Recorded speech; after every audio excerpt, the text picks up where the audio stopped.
Hi అండి, welcome to ఖుషి వంటలు. ఈరోజు వెజ్ పిజ్జా ఎలా చేయాలో ఈ వీడియోలో చూద్దాం. ముందుగా ఒక కప్పు మైదా ఫ్లోర్ని తీసుకోండి. అందులో 1 spoon yeast, 1 spoon sugar, half teaspoon salt వేసి బాగా కలపండి.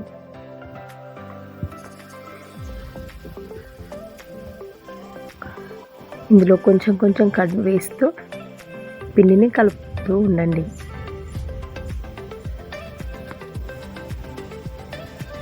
మీరు ఈస్ట్ బదులు బేకింగ్ సోడా, బేకింగ్ పౌడర్ వేసినా పర్లేదు.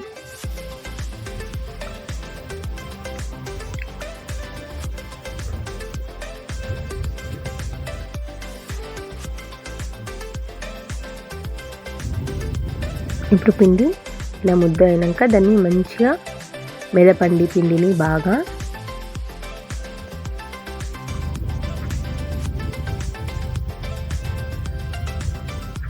ఇలాంటి ఈస్ట్ అన్నది ఈవెన్గా మంచిగా కలుస్తుంది పిండిలో.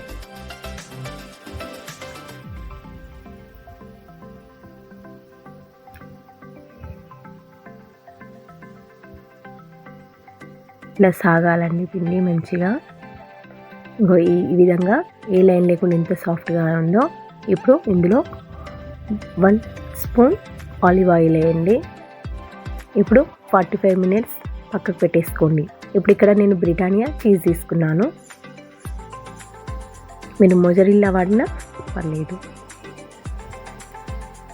ఇప్పుడు నేను ఇసుకను వేస్తున్నాను రీహీట్ చేయడానికి.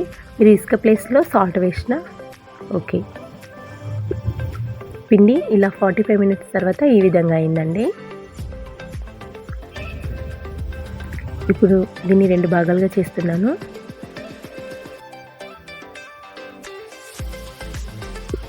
ఇప్పుడు పిజ్జా ప్రిపేర్ చేసుకుందాం.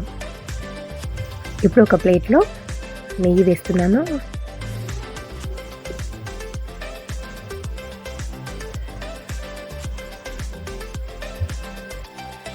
ఈ విధంగా చూపించిన విధంగా చేయండి.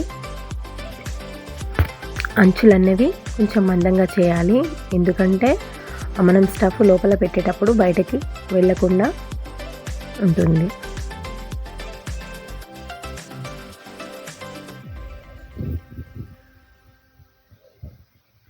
ఇప్పుడు ఒక ఫోర్క్ స్పూన్తో నొక్కండి. ఈ విధంగా ఇలా నొక్కడం వలన ఈస్ట్ వేసినాం కదా, పొంగకుండా ఉంటుంది పిజ్జా. ఈ విధంగా నొక్కాలి.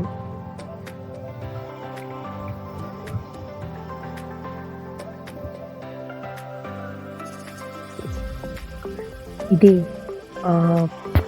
పిజ్జా సాస్ అండి. ఇది క్యారెట్ టమాటాతో చేశాను. ఇది కూడా ఒకసారి వీడియో పోస్ట్ చేస్తాను.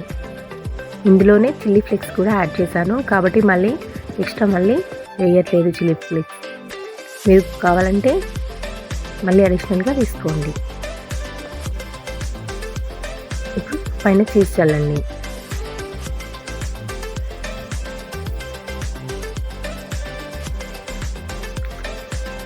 ఇప్పుడు ఇందులో క్యాప్సికమ్ ముక్కలు,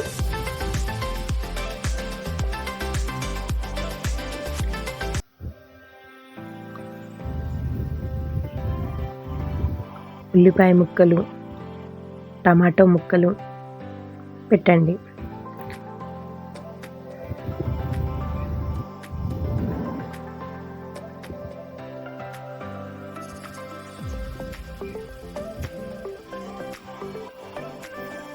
ఇంట్లోనే ఇలా హైజెనిక్గా పిల్లలకు చేసి పెడితే భలే ఉంటుంది కదా.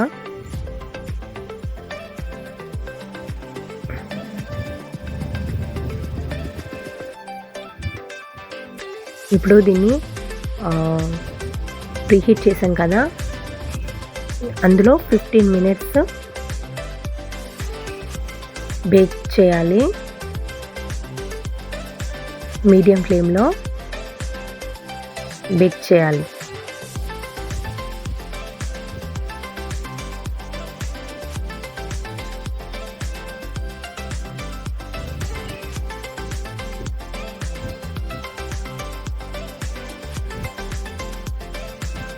ఆఫ్టర్ 15 మినిట్స్ తర్వాత ఈ విధంగా అయిందండి.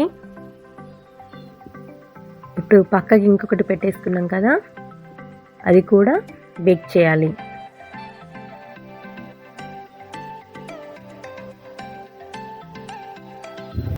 చాలా బాగా వచ్చింది, పర్ఫెక్ట్గా. మీరు ఇలాగే ట్రై చేయండి, బాగుంది. లైక్ చేయండి, షేర్ చేయండి. మరిన్ని వీడియోస్ కోసం ప్లీజ్ డూ సబ్స్క్రైబ్. ఇంట్లోనే ఇలా పిల్లలకి హైజీనిక్గా చేసి పెట్టండి, చాలా బాగుంటుంది. Thank you for watching.